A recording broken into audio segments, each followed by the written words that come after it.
7월 29일 수요일입니다. 출애굽기 7장 이적과 요술이라는 제목으로 말씀을 나누겠습니다. 먼저 기도로 시작하신 후 성경을 1에서 3 읽기 바랍니다. 꾸준한 영성훈련은 당신의 인생을 변화시킵니다. 말씀 다 읽으셨습니까? 첫 번째, 왜 바로는 모세를 함부로 하지 못했을까? 출애굽기를 읽다 보면 한 가지 궁금한 점이 있습니다. 모세와 아론은 바로왕 앞에서 이스라엘을 애굽에서 내보내달라고 합니다. 바로왕이 거절하자 전염병과 칼이 애굽을 칠 것이라고 엄포를 놓았습니다. 단지 노예들인데 무례하고 오만한 말투입니다. 그 일로 그들을 죽일 수도 있었습니다. 그런데 바로는 모세와 아론을 함부로 하지 않았습니다. 단지 안 된다고 거절할 뿐이었습니다. 왜 바로는 모세를 함부로 하지 못했을까요? 1절입니다.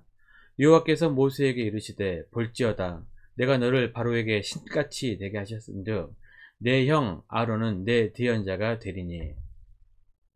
성경은 하나님께서 모세를 바로왕 앞에서 신같이 되게 하였다고 분명하게 말씀하고 있습니다. 모세는 바로왕의 아버지와 형제였기 때문에 함부로 하지 못했을 거라고 생각할 수도 있습니다. 이것도 틀린 말은 아닙니다.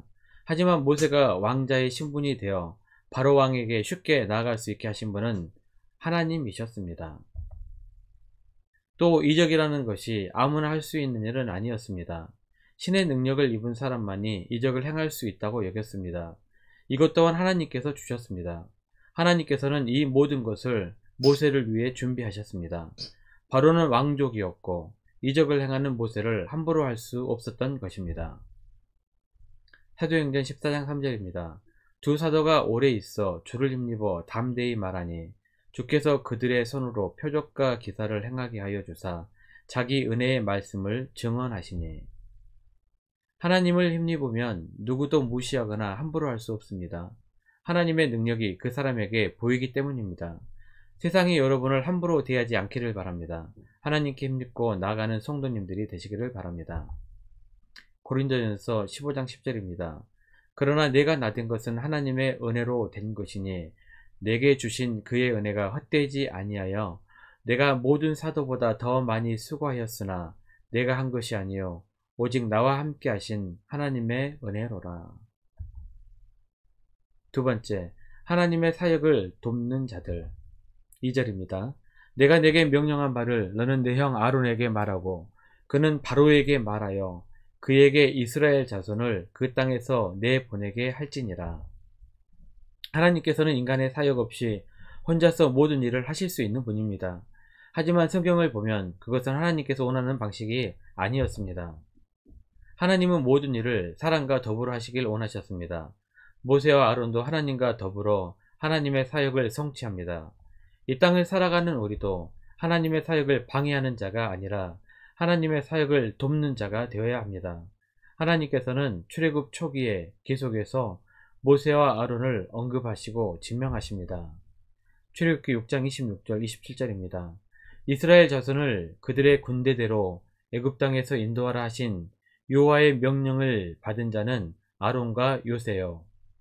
애굽왕 바로에게 이스라엘 자손을 애굽에서 내보내라 말한 사람도 이 모세와 아론이었더라. 모세와 아론과 더불어 하나님의 일을 이루시겠다는 하나님의 의지였습니다. 오늘을 살아가는 여러분들도 하나님과 더불어 하나님의 사역에 동참하는 분들이 되시기를 바랍니다. 세 번째, 이적과 요술. 11절입니다. 바로도 현인들과 마술사들을 부르매 그 애굽 요술사들도 그들의 요술로 그와 같이 행하되. 하나님께서는 애굽과 이스라엘 사이에서 수많은 이적을 행하십니다. 하지만 사탄도 자기의 세력을 넓히기 위해 이적을 종종 행합니다. 그래서 우리는 이적을 잘 분별해야 합니다. 믿음의 기준은 이적이 아닙니다. 믿음의 기준은 하나님의 말씀입니다. 말씀은 불변합니다.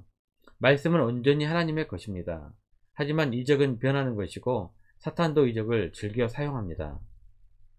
하나님의 이적이 더 힘이 세고 컸지만 애굽의 습사들도 이적을 행했다는 사실을 우리는 깨달아야 합니다. 데살로니가후서 2장 9절 10절입니다. 악한 자의 나타남은 사탄의 활동을 따라 모든 능력과 표적과 거짓 기적과 불의의 모든 속임으로 멸망하는 자들에게 있으리니 이는 그들이 진리의 사랑을 받지 아니하여 구원함을 받지 못함이라. 하나님께서는 애굽을 심판하시기 위해서 나일강 물이 피로 변하는 이적을 행하셨습니다. 피이적을 통해 불순종하고 우상 숭배하며 죄 짓는 자들을 악취가 난다고 하셨습니다. 21절입니다. 나일강의 고기가 죽고 그 물에서는 악취가 나니 애굽 사람들이 나일강 물을 마시지 못하며 애굽 온 땅에는 피가 있으나. 만약 애굽의 술사들이 진짜 능력이 있다면 피로 변한 물을 다시 깨끗한 물로 바꿔야 할 것입니다. 하지만 애굽의 술사들은 그런 능력이 없었습니다. 네 번째, 하나님의 승리의 이야기. 출애굽기 이야기는 하나님께서 애굽왕 바로와 가짜 신들을 이기신 승리의 이야기입니다. 그뿐만 아니라 하나님의 부르심에 순종치 않았던 모세와 아론을 설득하고 이기신 이야기이기도 합니다. 그래서 출애굽을 통하여 우리는 몇 가지를 배울 수 있습니다. 첫 번째, 하나님의 뜻은 반드시 성취된다. 둘째, 인간은 아무리 위대하더라도 하나님의 도구, 종에 불과하다. 셋째, 하나님의 명령을 거부할 수 있는 존재는 세상에 아무도 없다. 결국 바로도 졌고 모세 아론도 하나님 앞에서는 고집을 피울 수 없었습니다.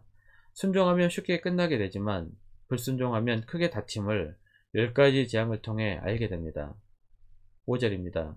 내가 내 손을 애굽 위에서 펴서 이스라엘 자손을 그 땅에서 인도하여 낼 때에야 애굽 사람이 나를 여호와인 줄 알리라 하시매. 가장 먼저 하나님께서는 지팡이를 던져 뱀이 되게 하셨습니다. 12절입니다. 각 사람이 지팡이를 던짐에 뱀이 되었으나 아론의 지팡이가 그들의 지팡이를 삼키니라. 뱀, 코브라는 애굽 왕들의 왕관에 양각으로 새긴 문양 중 하나입니다. 왕에게 쉽게 다가갈 수 없는 두려움과 왕의 큰 힘을 상징한 것입니다. 그런데 바로왕 앞에서 뱀을 삼켰다는 것은 왕의 상징인 왕관을 짓밟았다는 의미입니다. 하나님 앞에서는 왕이라도 아무것도 아니라는 말씀입니다. 또한 나일강은 애굽인들에게 모든 축복의 근원으로 신격화 되었습니다. 바로의 딸도 나일강에서 정기적으로 목욕의식을 치루었습니다. 바로왕도 아침에 나일강에 정기적으로 나갔습니다. 나일강을 피로 변화시켰다는 것은 애굽인의 우상 숭배에 대한 심판이셨습니다. 또한 물고기조차 우상시했던 애굽에서 물고기의 죽음은 가짜 신들의 죽음을 의미했습니다. 여전히 바로는 계속해서 완악할 것이고 완강할 것이며 하나님을 거절할 것입니다. 하지만 마지막 강한 타격을 받고 바로왕은 하나님 앞에 두 손을 들 것입니다. 세상의 왕과 가짜 신들을 이기시는 하나님의 놀라운 이야기가 바로 출애굽의 이야기입니다. 말씀 요약합니다. 첫 번째, 하나님을 힘입은 자들은 세상에 함부로 할 수 없습니다. 두 번째, 하나님의 사역을 더불어 돕는 자들이 되시길 바랍니다. 세 번째, 이적과 요술을 구별하십시오. 믿음의 기준은 이적이 아니라 하나님의 말씀입니다. 네 번째, 출애굽의 이야기는 하나님의 승리의 역사입니다. 하나님의 승리의 역사에 함께 동참하시기를 바랍니다. 1년 성경 일독 주간 계획입니다. 오늘은 수요일 이사야 9장에서 11장까지 말씀을 천천히 묵상하시길 바랍니다. 7월 중보 기도 제목입니다. 5가지 기도 제목 충분하게 기도하시길 바랍니다. 가정에서 기도하시기 힘드신 분들은 교회 본당에 나오셔서 주중 기도의 시간을 이용하시기 바랍니다. 새벽 6시부터 밤 10시까지입니다. 하루 30분씩 최선을 다하시기 바랍니다. 그러면 여러분의 삶이 변화될 것입니다. 영상을 다 보신 분들은 확인 문자를 보내시거나 유튜브에 댓글로 달아주시면 정기적인 영성 훈련에 도움이 될 것입니다. 오늘 하루도 승리하시기를 기도합니다.